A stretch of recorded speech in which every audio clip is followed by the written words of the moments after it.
Hello guys, मैं हूं आनंद और आप देख रहे हैं मेरा चैनल एम बायोग्राफी, जिसमें आपको सभी का बहुत बहुत स्वागत है। जैसा कि आप सभी को पता है और आप ऑलरेडी थंबनेल में ही देख चुके हैं, ये जो आपकी सीरीज चल रही है ये आपकी बोर्ड पेपर की सुपर फास्ट सीरीज चल रही है। इसमें आपका समथिंग हाफ आवर में 1 चैप्टर कंप्लीट होता है। इसमें आपकी कंप्लीट समरी रहती है, पॉइंट्स रहते हैं और साथ में उससे रिलेटेड फिगर्स रहते हैं। तो देखिए, अगर आपने अभी तक पहले बात तो मेरा चैनल अगर नहीं देखा है तो पहले आप जाने मेरे चैनल का जो नाम है वो है एम बायोग्राफी। आप अभी अगर भी ये वीडियो देख रहे हैं तो पहले इस वीडियो को कंप्लीट देखें। इसमें मैंने ऑलरेडी आपको बता दिया है summary, PDF related and important points, ये सभी आपको पॉइंट्स मिलेंगे। देन आपका जो चैप्टर है उसका नाम है वंशागति के आणविक आधार, molecular basis of inheritance according to UP board new syllabus 2021, है ना। तो चलिए पहले आप इस वीडियो को पूरा देखिए, वॉच कीजिए। अगर आपको कोई कमेंट करना है, अगर आपको कोई सजेस्ट देना है तो आप कमेंट बॉक्स में जाकर सजेस्ट ज़रूर दें। और अगर आपको वीडियो अच्छा लगे तो इसको, मेरे चैनल को सब्सक्राइब करें, लाइक करें, शेयर करें और बेल आइकन प्रेस करना बिल्कुल भी ना भूलें। तो चलिए हम शुरू करते हैं। आपका जो चैप्टर है, पहले चैप्टर के इम्पोर्टेंट पॉइंट्स, आप उस चैप्टर में क्या पढ़ेंगे, दैन उसके बाद में उसकी कंप्लीट समरी है, उसके बाद में आपको पीडीएफ मिलेगा, पीडीएफ के बाद में आपका कंप्लीट पीडीएफ से रिलेटेड डिटेल को आप उसको कहाँ से ले सकते हैं, देन उसके आपके रिलेटेड फिगर्स, कंप्लीट चैप्टर के फिगर आपको इसी वीडियो में मिलेंगे। तो समथिंग हाफ आवर का आपका ये वीडियो है। गाइस, अगर अभी तक आप ये वीडियो देख रहे हैं इसका मतलब आप कंप्लीट वीडियो को वॉच करेंगे और आप एक अच्छा स्कोर बनाएंगे। चलिए, आपका जो चैप्टर है वंशागति के आणविक आधार, मॉलिक्यूलर बेसिस ऑफ इनहेरिटेंस, इसके इंपॉर्टेंट पॉइंट्स जो आप इसमें डिस्कस करेंगे। डीएनए, नंबर 2 आनुवंशिक पदार्थ की खोज, नंबर 3 आरएनए संसार, नंबर 4 प्रतिकृति जिसको हम फोटोकॉपी या कॉपी भी बोलते हैं, नंबर 5 है आपका अनुलेखन जिसको हम ट्रांसक्रिप्शन बोलते हैं। नेक्स्ट पॉइंट है आपका 6 आनुवंशिक कूट, जिसको हम को हम कोडिंग भी बोलते हैं, स्थानांतरण या रूपांतरण। नेक्स्ट पॉइंट आपका 8 है जीन अभिव्यक्ति का नियमन। नेक्स्ट 9 पॉइंट है आपका मानव जीनोम परियोजना जिसको हम ह्यूमन जीनोम प्रोजेक्ट भी बोलते हैं। एंड लास्ट पॉइंट आपका जो है डीएनए फिंगरप्रिंटिंग है। ये जो आपका बहुत इंपॉर्टेंट पॉइंट्स हैं। अब पॉइंट्स के अंदर भी कुछ पॉइंट्स हैं, जैसे कि आपका जो आनुवंशिक पदार्थ की खोज है उसके अंदर आप 2 पॉइंट्स को डिस्कस करेंगे। आनुवंशिक पदार्थ डीएनए है, ये आपका फर्स्ट पॉइंट है। सेकंड पॉइंट है आपका आनुवंशिक पदार्थ के गुण, इसमें आप डीएनए बनाम आरएनए पढ़ते हैं। नेक्स्ट आपका जो प्रतिकृति है उसमें आपको पढ़ना है प्रतिकृति का प्रायोगिक प्रमाण। नेक्स्ट आपका जो अनुलेखन है, जिसमें हमने ट्रांसक्रिप्शन बोला था, उसका आपका अनुलेखन इकाई व जीन, आरएनए के प्रकार व अनुलेखन का प्रक्रम। नेक्स्ट जो आपका आनुवंशिक कूट है, इसमें आपको 2 चीजें पढ़ना है, उत्परिवर्तन व आनुवंशिक कूट होता क्या है, देन अंतरण आरएनए अनुकूलन अणु। नेक्स्ट जो आपका है जीन अभिव्यक्ति का नियमन, इसमें आपको पढ़ना है लैक ओपेरो जिसको हम लैक प्राचालिक भी बोलते हैं। नेक्स्ट आपका टॉपिक जो है वो है मानव जीनोम परियोजना। इसके अंतर्गत आप पढ़ेंगे मानव जीनोम की मुख्य विशेषताएं और उपयोग व भविष्य की चुनौतियां। तो ये आपके कुछ इंपॉर्टेंट पॉइंट्स हैं जिसके बारे में अभी डिस्कस करते हैं। तो देखिए, समरी में आपको ये जो पॉइंट्स मिलेंगे उसको बहुत छोटे में मिलेंगे, लेकिन आगे जो आपका चैप्टर होगा उसमें कंप्लीट इसका डिस्कस किया जाएगा। तो चलिए जैसे कि समरी में स्टार्ट करते हैं। न्यूक्लिक अम्ल न्यूक्लियोटाइड्स एवं एक लंबा बहुलक है। डीएनए आनुवंशिक सूचनाओं को संग्रहित करने, जबकि आरएनए मुख्यतः सूचनाओं के स्थानांतरण व अभिव्यक्ति में सहायता करते हैं।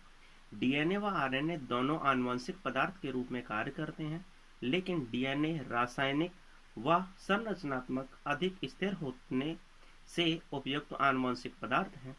फिर भी आरएनए सबसे पहले विकसित हुआ, जबकि डीएनए आरएनए से प्राप्त हुआ। डीएनए के द्विकुंडलीय श्रृंखला संरचना की विशिष्टता उसके विपरीत रज्जुकों के बीच उपस्थित हाइड्रोजन बंध हैं।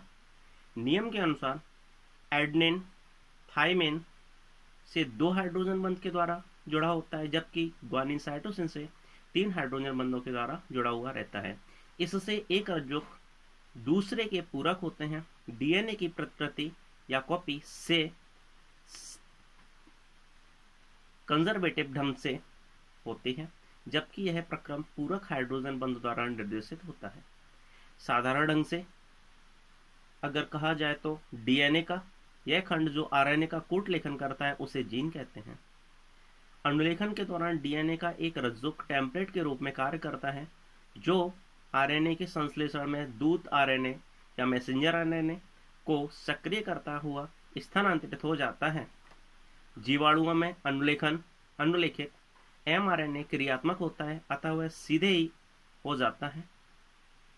शुक्रेंद्रीय में जीन विखंडित होते हैं और व्यक्तीय अनुक्रम एक्सॉन के बीच में अव्यक्त अनुक्रम इंट्रॉन मिलता है। इंट्रॉन को अलग कर वह एक्सॉन को स्पाइलिंग द्वारा आपस में जोड़कर सक्रिय आरएनए का निर्माण करते हैं। दूत आरएनए या मैसेंजर आरएनए में मिलने वाले 4 अनुक्रमों को 3 समूहों में पढ़ते हैं। त्रिक आनुवांशिक कूट का निर्माण, जो एक अमीनो अम्ल का कूट लेखन करते हैं। अंतर आरएनए द्वारा आनुवांशिक कूट को पूरकता के सिद्धांत पर पढ़ा जाता है, जो एक अनुकूलक अणु के रूप में कार्य करता है। प्रत्येक एमिनो अम्ल के लिए विशिष्ट अंतर आरएनए होते हैं। टीआरएनए या ट्रांसफर आरएनए विशिष्ट एमिनो अम्ल को अपने एक किनारे से जोड़ता है। वह दूत या मैसेंजर आरएनए पर स्थित कूट से अपने एंटीकोडॉन के बीच हाइड्रोजन बंध बनाकर युग्मित होता है। स्थानांतरण स्थल राइबोसोम है, जो एमआरएनए से जुड़कर एमिनो अम्लों को जोड़ने के लिए पेप्टाइड बंध बनाने के लिए उत्प्रेरक का काम करता है, जो एक आरएनए एंजाइम का उदाहरण है। स्थानांतरण एक प्रक्रम है जिसका विकास आरएनए के इर्द गिर्द हुआ है, जो इस बात का सूचक है कि जीवन का विकास आरएनए से हुआ है। चूंकि अनुलेखन व स्थानांतरण ऊर्जात्मक एवं बहुत महंगी प्रक्रिया है, इसलिए यह दृढ़तापूर्वक नियमित होते हैं कि अनुलेखन का नियमन जीन की अभिव्यक्ति के निर्माण का प्रथम चरण है।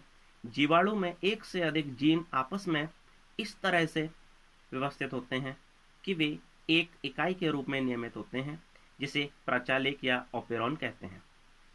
लैक ओपेरॉन जीवाणु में आद्य रूप से प्रचालेक है, जो लैक्टोज के उपापचय के लिए जीन के कूट लेखन के लिए उत्तरदायी है। प्रचालेक का नियमन संवर्धन में उपस्थित लैक्टोज की मात्रा पर निर्भर करता है, जहां जीवाणु की वृद्धि होती है।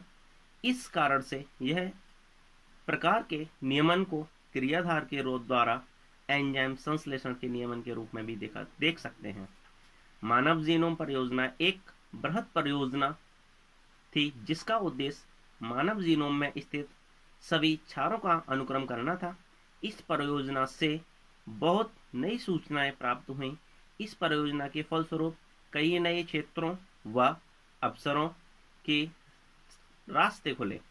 डीएनए अंगुली छापी एक तकनीकी है जिसमें डीएनए के स्तर पर एक जनसंख्या में स्थित विभिन्न लोगों के बीच विभिन्नता के बारे में पता लगाते हैं। यह डीएनए अनुक्रम में बहुरूपता के सिद्धांत पर कार्य करता है। इसका न्यायरेन विज्ञान, आनुवंशिक विविधता व विकासीय जीव विज्ञान के क्षेत्र में अत्यधिक उपयोग है। यहाँ तक तो आपकी है एक समरी। देन आपके अब स्टार्ट करते हैं इंपॉर्टेंट पॉइंट्स, जिसको आप अगर चाहें तो नोट कर सकते हैं। और जो इससे पहले जो समरी बताने से पहले जो मैंने आपको कुछ पॉइंट्स बताए थे, उसको बेटर रहे कि आप सभी एक चार्ट के फॉर्म में क्रिएट कर लें। चलिए अब हम पॉइंट्स की तरफ चलते हैं। पहला पॉइंट आपका है, न्यूक्लिक अम्ल 2 प्रकार के होते हैं, डीएनए व आरएनए। सभी कोशिकीय जीवधारियों में आनुवंशिक पदार्थ डीएनए होता है, लेकिन कुछ विषाणुओं में आनुवंशिक पदार्थ आरएनए होता है। कोशिकीय जीवों में आरएनए सामान्यतः प्रोटीन संश्लेषण द्वारा लक्षणों का निर्धारण करता है। डीएनए न्यूक्लिक या न्यूक्लियोटाइड का बहुलक है। न्यूक्लियोटाइड्स के 3 घटक होते हैं, नाइट्रोजनी क्षार, पेंटोस शर्करा एवं फॉस्फेट समूह। नाइट्रोजनी क्षार 2 प्रकार के होते हैं, प्यूरिन्स, एडेनिन व ग्वानिन, एंड पिरामिडिन्स, साइटोसिन तथा यूरेसिल या फिर थाइमिन। अब आरएनए में राइबोसोम तथा डीएनए में डीऑक्सी राइबोसोम 5 कार्बन शर्करा मिलती हैं। नाइट्रोजनी क्षार ग्लाइकोसिडिक बंध द्वारा पेंटो शर्करा से मिलकर न्यूक्लियोसाइड्स बनाता है।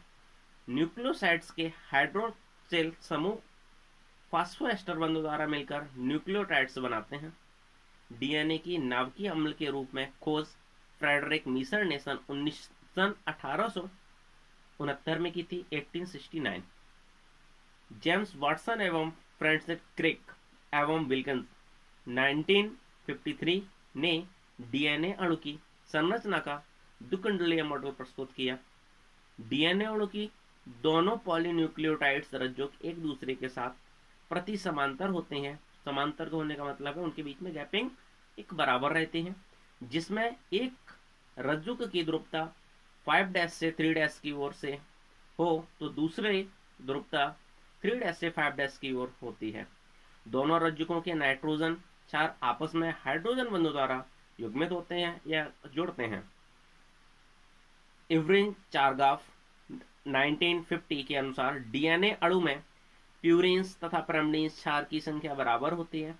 प्रत्येक प्रजाति में एडेनिन को मोलर मात्रा थाइमिन के बराबर तथा साइटोसिन को मोलर मात्रा ग्वानिन के बराबर होती है। A + T upon T + G = 1, A double bond T, G double bond C, A + G double bond T + C। Famous वैस युगल नियमन या तुल्यता का चारगाफ नियम इसको कहते हैं। जो हमने अभी आपको एक कोडिंग बताया, अगर आप इतना कोडिंग को भी लिखते हैं तो ये आपके चारगाफ का शॉर्ट नियम हो जाता है। यूकैरियोटिक कोशिकाओं में अत्यधिक लंबा डीएनए अणु कुछ क्षारीय प्रोटीन हिस्टोन्स के साथ अत्यधिक कुंडलित रूप में पाया जाता है। इस विशिष्ट पैकिंग में क्षारीय प्रोटीन हिस्टोन व्यवस्थित होकर हिस्टोन अष्टक बनाते हैं। इनके चारों ओर डीएनए लिपटा रहता है। इस संरचना को न्यूक्लियोसोम कहते हैं। न्यूक्लियोसोम संघनित होकर क्रोमैटिन बनाते हैं। क्रोमैटिन के जो धागे कुंडलित एवं संघनित होते हैं, जो कोशिका विभाजन के समय गुणसूत्र बनाते हैं। प्रोकैरियोट्स में यह संरचना नहीं पाई जाती। एवेरी, मॉक्लिऑड तथा मैकॉर्टी 1944 ने ग्रिफिथ के रूपांतरण प्रयोग की आणविक व्याख्या करके स्पष्ट किया कि डीएनए ही आनुवंशिक पदार्थ है। अर्से वचेज 1952 ने ई कोलाई में जीवाणुभोजी के अंतरण द्वारा सिद्ध किया कि डीएनए आनुवंशिक पदार्थ है, प्रोटीन नहीं। डीएनए का आनुवंशिक पदार्थ, इसमें स्वदुगणन की क्षमता होती है। यह आरएनए का संश्लेषण करता है या आरएनए बनाता है। आरएनए प्रोटीन संश्लेषण करके लक्षणों का निर्धारण करता है। आरएनए प्रथम आनुवंशिक पदार्थ था। आरएनए के रासायनिक रूपांतरण से डीएनए का विकास हुआ। आरएनए उत्प्रेरक का कार्य भी करता है। यह उत्प्रेरक का जो कार्य होता है उसका मतलब होता है उसको उत्तेजित करना। यह डीएनए की तुलना में कम स्थायी रहता है। मेल्सन के अनुसार डीएनए के दोनों रज्जुक पृथक होकर या अलग होकर टेम्पलेट के रूप में कार्य करके नए पूरक रज्जुकों का निर्माण करते हैं। नए डीएनए अणु में एक पैतृक तथा एक नई रज्जुक होती है। डीएनए प्रतिकृति योजना अर्धसंरक्षी होती है। हेलिकेसेस एंजाइम डीएनए के दोनों रज्जुकों को पृथक करता है। अकुंडलन के फलस्वरूप एक चिमटीनुमा प्रतिकृति द्विशाख बनाता है। जनक डीएनए के 3-5 ध्रुवता वाले मतलब 3' से 5' की ओर ध्रुवता वाले रज्जुक पर 5' से 3' दिशा में नई सतत श्रृंखला का संश्लेषण डीएनए पॉलीमरेज की सहायता से होता है। इसके विपरीत 3' से 5' अनपूरक श्रृंखला छोटे छोटे ओकाजाकी खंडों से बनी या बनती है। खंडों को परस्पर जोड़ने का कार्य डीएनए लाइगेज या डीएनए सिंथेसिस एंजाइम करता है। इसको पश्चगामी श्रृंखला कहते हैं या इसे पश्चगामी श्रृंखला कहते हैं। यह असतत होती है या यह लगातार नहीं होती। अनुलेखन डीएनए की एक रज्जुक से आनुवंशिक सूचनाओं को आरएनए में प्रतिलिपिकरण करने की प्रक्रिया अनुलेखन कहलाती है और यह क्रिया आरएनए पॉलीमरेज एंजाइम की सहायता से होती है। डीएनए के 3' से 5' रज्जुक पर अनुलेखन होता है। इस प्रक्रिया में डीऑक्सीराइबोस शर्करा के स्थान पर राइबोस शर्करा या थाइमिन के स्थान पर यूरेसिल नाइट्रोजन क्षार प्रयुक्त होता है। जीन वंशागति की क्रियात्मक इकाई है। डीएनए का वह खंड जो पॉलीपेप्टाइड का कूट लेखन करता है सिस्टोन कहलाता है। आरएनए 3 प्रकार के होते हैं, mRNA, tRNA and rRNA. MRNA protein निर्माण हेतु टेम्पलेट प्रदान करता है। टीआरएनए एमिनो अम्लों को कोशिका द्रव्य से टेम्पलेट पर पहुंचाता है और आरआरएनए स्थानांतरण के दौरान संरचनात्मक व उत्प्रेरक की भूमिका निभाता है। 3 नाइट्रोजनी क्षारक अर्थात त्रिक को कोडॉन कहते हैं। नाइट्रोजनी क्षारक क्रम की संख्या 4 होती है अतः कुल कोडॉन की संभावित संख्या 4 क्यूब इक्वल 4 × 4 × 4 इक्वल टू 64 होती है। 61 कोडॉन एमिनो अम्ल का कूट लेखन करते हैं एवं ए, यू, जी प्रारंभक कोडॉन, UAA, UAG तथा UGA समायन कोडॉन या नॉनसेंस कोडॉन कहलाते हैं। जीन के एक क्षार युग्म में परिवर्तन होने से बिंदु उत्परिवर्तन हो जाते हैं, जैसे हीमोग्लोबिन, बीटा ग्लोबिन श्रृंखला के जीन में एक क्षार युग्म में परिवर्तन के कारण एमिनो अम्ल अपशिष्ट ग्लूकामेट से वैलिन में परिवर्तन होने से सिकल सेल एनीमिया रोग हो जाता है। सिकल सेल एनीमिया में जो सेल्स का साइज होता है वो भी चेंज हो जाता है, उसका शेप भी चेंज हो जाता है। किसी जीन में क्षार का प्रवेश या विलोपन होने से फ्रेम शिफ्ट उत्परिवर्तन होता है। स्थानांतरण या अनुवाद या रूपांतरण यह प्रोटीन संश्लेषण क्रिया है। एमआरएनए से प्रोटीन के संदेश के विकोडॉन की प्रक्रिया टीआरएनए राइबोसोमों एंजाइमों बहुलक से पॉलीपेप्टाइड का निर्माण होता है। एमिनो अम्लों के क्रम एमआरएनए पर पाए जाने वाले क्षारों के अनुक्रम पर निर्भर करता है। एमिनो अम्ल पॉलीपेप्टाइड बंधों द्वारा जोड़ते हैं। राइबोसोम को कोशिकीय या कोशिका पर रखना कहते हैं। नेक्स्ट आपका है लैक ऑपेरॉन, जो आपका जो इंपॉर्टेंट टॉपिक है। अब लैक ऑपेरॉन देखिए, संकल्पना जैकब ऑफ मोरॉड 1961 ने पता लगाया कि ई कोलाई के डीएनए में 3 जीनों का एक समूह लैक्टोज का अपचयन करने वाले 3 एंजाइम के संश्लेषण से संबंधित होता है।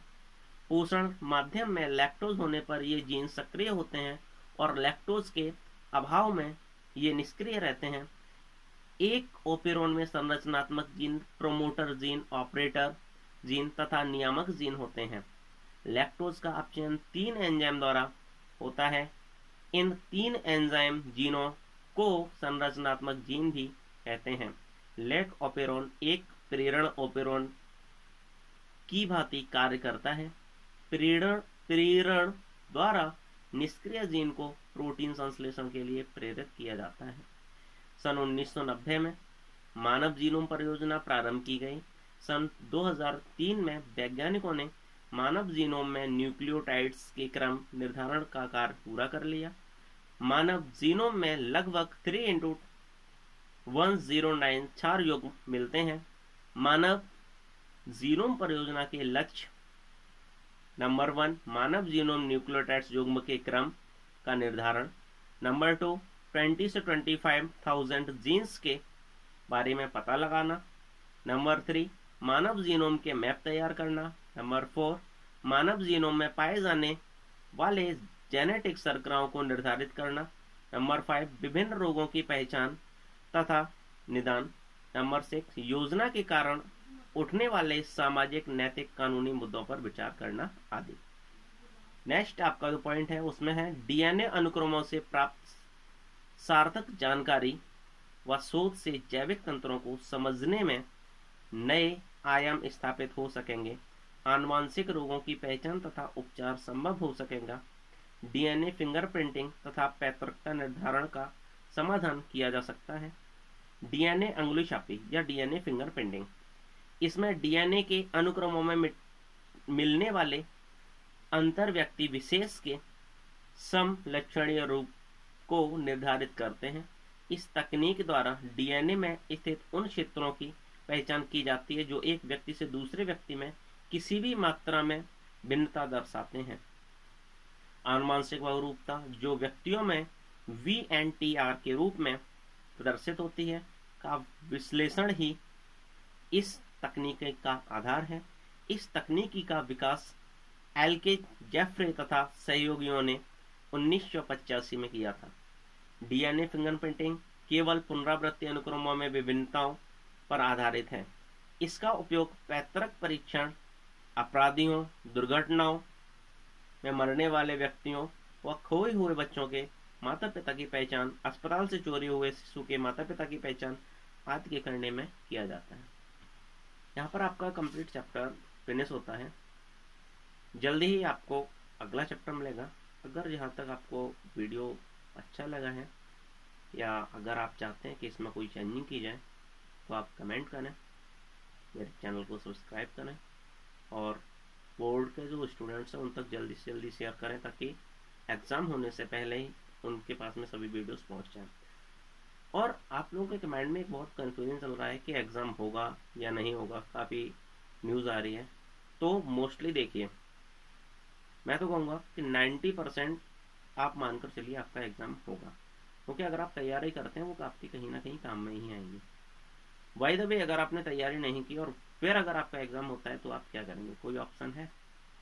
कोई भी ऑप्शन नहीं है। तो बेटर यही है कि अभी से आप अपनी पर डे कुछ ना कुछ तैयारी करते रहिए, ताकि बाय द वे अगर आपका हो जाता है प्रमोट तो ठीक है, और अगर प्रमोट नहीं होता है तो आप अच्छी तरह से अपने एग्ज़ाम को क्वालिफाई करें और साथ में एक आपकी अच्छी तैयारी भी हो जाएगी। ओके, तो लास्ट तक वीडियो देखने के लिए थैंक्स। चलिए फिर मिलते हैं बहुत जल्दी।